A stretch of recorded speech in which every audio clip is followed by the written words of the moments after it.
Welcome to Mindfully Integrative Podcast with your host, Dr. Damaris G. Mindfully Integrative is a podcast discussing ways toward mindfully incorporating integrative health into our lives. This podcast will have informative resources, fun topics, interviews, and discussions relatable for today with a true mindful perspective in a mind-body, holistic life approach. Hi, how are you? This is Maris Maria Grossman, and this is the Mindfully Integrative Show. And today we have an awesome mindful chat with Teddy Woosely. He is a fitness instructor, but really he's an expert in his fitness world. He's built an app called RBLD. I mean, he's done a whirlwind of things, and he sees clients virtually all over. I think all over the world. I'm not sure, but he can tell you more about it and how he's making impact in health in a different way and having a different perspective on what you feel and what you're doing. So thanks so much for being on the show, Teddy.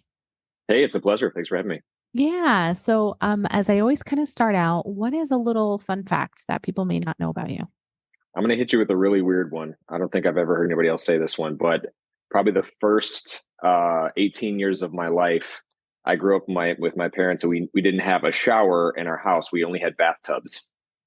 Oh, okay. Oh, so no, it's like those just do you have like one of those sprayers or no? Nope. Everybody thinks that. I'm telling you, it was the weirdest thing. So I go over to my friend's house, and that was the only time, like vacations, hotels. Yeah, but it was literally like old school, think bathtubs like back in the day. Me and my sister always talk about how weird that was, like when we look back on it. But yeah, I thought I would just shock you and your audience with that one because that's a very bizarre, fun fact. Did you learn a new way of did you do absolutely? Because now I joke about it, but I talk to people about doing Epsom salt baths or, bath bombs in their shower. Did you guys do a lot of soaking? I don't know. My mom really got into that, and she would, that was like her nightly routine and all that stuff she said. But like, honestly, it was just our way of our showering. And a weird story kind of tied to that is back in high school, me and my friends used to paint ourselves blue for our school mascot colors for basketball games and so on and so forth. And they would all go home to their houses and take showers, and it would come off really easily. And of course I would go home and have to take baths with cups and pour it on and just kind of scrape the paint off. It was a very weird upbringing in that respect, but otherwise my family and childhood was wonderful.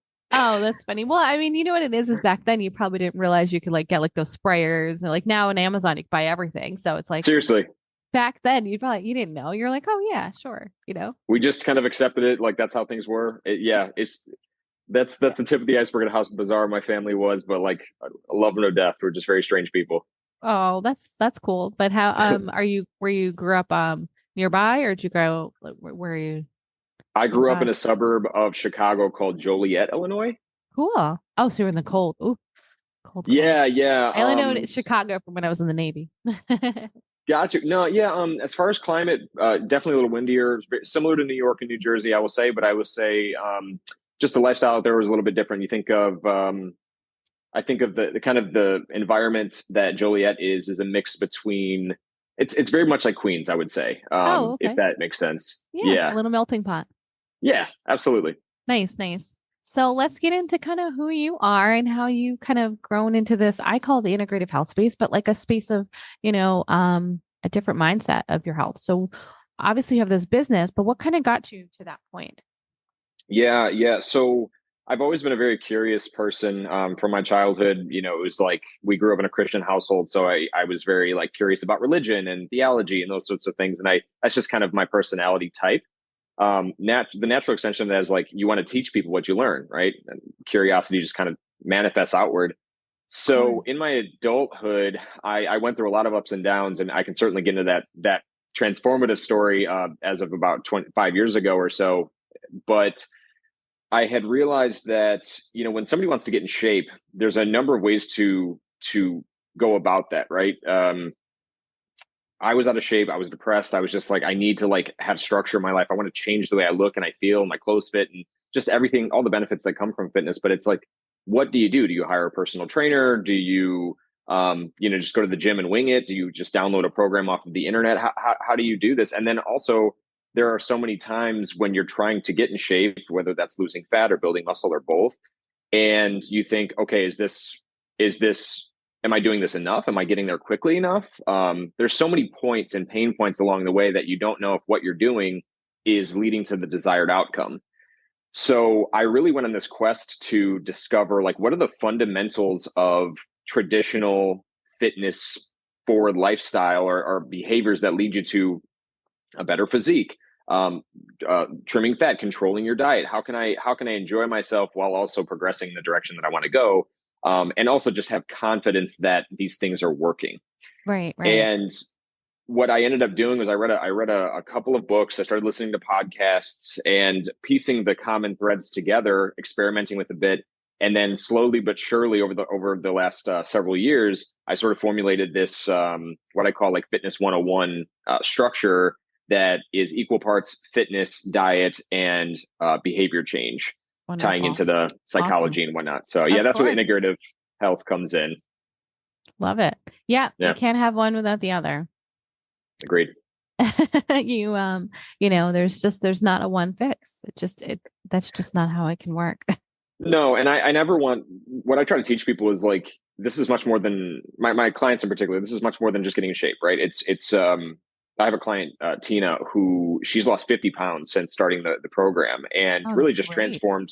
Yeah, not just her physique. You can see on my Instagram page her transformation, physically speaking, but also what it's done to her personality. She's actually learned to like carve out time each day for herself, outside of being a mother, a professional, a wife, a friend. This is her time. This is her holy time each day, and she's told me as such, and her husband as well, that it's really changed their lives and the way that her own satisfaction and confidence has come from doing so. So it's one thing to go to the gym every day and eat right and that sort of thing, but if that becomes your only identity and that's the only thing that you find peace in or happiness in, you're as vulnerable as that is good. So I try to teach my clients that this is more than just about looking better or putting on some muscle and losing some fat. It's really about a new identity. And then there's, as you can speak to this is largely to do with your psychological makeup choices you make, the way you view the world, and so on and so forth. No, and I think that's really important. I was saying that even for myself, I was telling you I have a little toddler, and I am very challenged with trying to fit in what I used to do on a regular, and feeling that, because it's part of the physical part of health and the mental part of health, and when you don't get that or not able to put it into your regimen, you feel it. You're like, oh, wait. So and to be able to put that into your daily, this is a have to. So it's quite important. I try to give myself at least 10 minutes, but anything that we can get in there, it's important. I couldn't agree with you more. There's this book called Tiny Habits by BJ Fogg. Oh my God, I had another person tell me about that book. Awesome. You do little transformative. bit? Yeah, 100%. Right? It's I combined that with everybody knows the habit book, James Clear's Atomic Habits. Atomic Habits. Oh my God, I feel like I have this conversation. This is great. So you use a little bit of both, right? Of course, absolutely. And awesome. The tenets are the same, right? Where it's like, listen, you shouldn't just go into something gung-ho and try to transform your entire life overnight, because it's possible, but it's statistically unlikely to happen. So rather than doing that, we need to find our own personal sweet spot of progress. And that's kind of a phrase that I've coined, which is essentially doing enough to see change and exact progress change on your body, your mind, etc. Right? Heading in the right direction, so to speak. Right. As long as you're above that line, you're in a good space. But too many of us go too hard, too fast, and we eclipse what I call the burnout line. So if you're in between these two lines, that's the sweet spot, right? You're going to consistently progress if you're staying happily in that sweet spot. But if you hit that wire, so to speak, of burnout, that's when you're going to quit, and quitting doesn't allow us to progress. If you're not doing enough to progress, you're not going to move anywhere either. So it's that middle ground between the two that I try to specialize in, teach my clients how to manage within their own unique lifestyle. That's great. Yeah, no, I think it's quite important, because I think what it does is it kind of gives them, or even for yourself, just that opening of these little habits, these little moments, or these little spaces that you give yourself will make like large change. Absolutely. And it's different for everybody. That's the beautiful thing about it, is we should never hold ourselves accountable to what somebody else is doing or feeling or wanting. And then, that really ties into the whole premise of my business. Rebuild stands for, it's 4 words: reflect, build a plan, learn the fundamentals, and then do or execute. And the first part is key, right? It's, do I actually want this? A lot of us are thinking, I want to get in shape. I want to get a 6-pack. I'm ready to go to the beach and, look this way and act this way and put up, 250 pounds in the bed. It's like, that's really not ultimately what the vast majority of people are seeking in this world. And by the way, that's completely understandable and okay. I'm a fitness coach, and listen, I'm going to go to a Mexican restaurant tonight that we've been dying to try, and I'm going to have a couple of margaritas, and I'm not going to feel bad about it at all because I like that stuff. I want to enjoy myself, and people need to understand that the all or nothing mentality is often the biggest driver for failure. It's not doing enough, it's doing too much. Oh, I could not agree with you more. And then, the research is even showing more about like when you do that all or nothing and then you get rid of all these things, you're not going to lose the weight at all because your body is holding and the stress like takes over. There you go. So it's like, if you need that margarita or whatever you're going to drink or whatever you're going to eat, can we just bring it down a notch? That's all, Absolutely. Maybe I it's follow not 4 margaritas. Maybe it's just 1.5. Maybe it's 2, but whatever people's numbers are, whatever there is, it's conversations with having a better relationship, right? I mean, not even just with food, but with their life. I'm totally in agreement with you. It's the hard work that we put in on a day-to-day basis that gives meaning to pleasure. And it's really the pleasures and leisures of life that give meaning to hard work. Without one, we can't have the other, or we can't really experience the other for what they're meant to be. They're supposed to be in harmony and in balance. And I follow a gentleman by the name of Dr. Lane Norton, who he's a bit boisterous, don't get me wrong, but he has a very, very, very, I should say, good way of breaking down complex research studies, et cetera, within the fitness world and explaining them in a way that all lay people can understand. So his point from his book, Fat Loss Forever, is that the safest zone of like weight loss on a weekly basis we should be aiming for is, I think it's something like 0.4% of our total body weight to 1% of our total body weight. The reason I'm bringing that up is because there's something to that biologically speaking. Whereas you pointed out, right? Like if you're going too hard, too fast, your body has these defense mechanisms to protect yourself from it. Now, ultimately, if you starve yourself, you're going to lose not just fat, but muscle and bone density and that sorts of things. And this is what he's teaching. And I'm teaching my clients by extension is there is a way to optimize your fat loss journey in particular, while maintaining or even growing muscle at some time without losing your hair or your bone density or, getting compromising your immunity or anything like that. And so on and so forth. It's these things that I'm trying to put out into the world in an easy, digestible, and so simple that you can't fail manner. And I just feel like that was tying back to your original question. That was what was lacking in the world when I went on my own fitness journey. So I'm trying to be that voice to others. That's great. And what kind of was your motivator to go on that fitness journey? Was it the depression? Was it just you just overall wanted to feel good? You wanted to look good just for like your family and your, you and your wife, Goodness. A bunch of things. I know one of the things that's really important to talk about is really like a person's why. And I'll try to keep this story as short and sweet as possible, but it ties together into the reason why I do everything and why I actually care and work so hard on a day-to-day basis. Because I have a fitness business, but I also have a 9-to-5 sales business as well. I work many hours throughout the day. Yeah.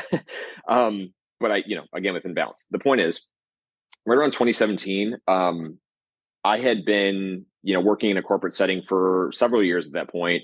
I was in a long-term relationship with someone else besides my wife prior to this, and things were just not going well in that relationship. In addition to that, I had terrible debt. I was about $100,000 in debt, student loans, cars, just making every financially poor decision you can imagine as a young adult. And living outside my means, I was going through this like exercise dieting cycle where I, whatever, and I just overall I would lose 2 pounds, but then I'd put on 5, 2, 5, and it was this vicious cycle.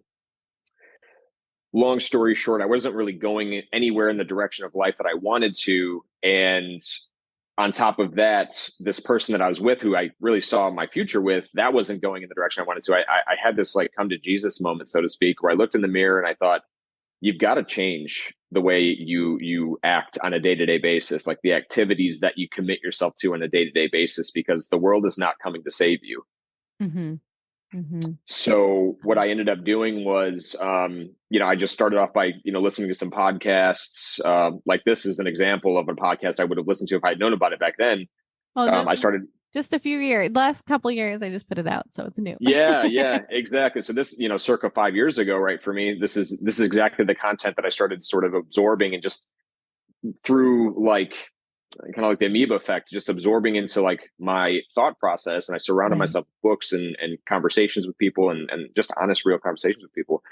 And at that point, I realized, okay, you know what? I need to put together a daily structure, a daily schedule that even if I hit 20% of this or 40% of this each day, it's going to take me in really leaps and bounds steps towards I want to go in life.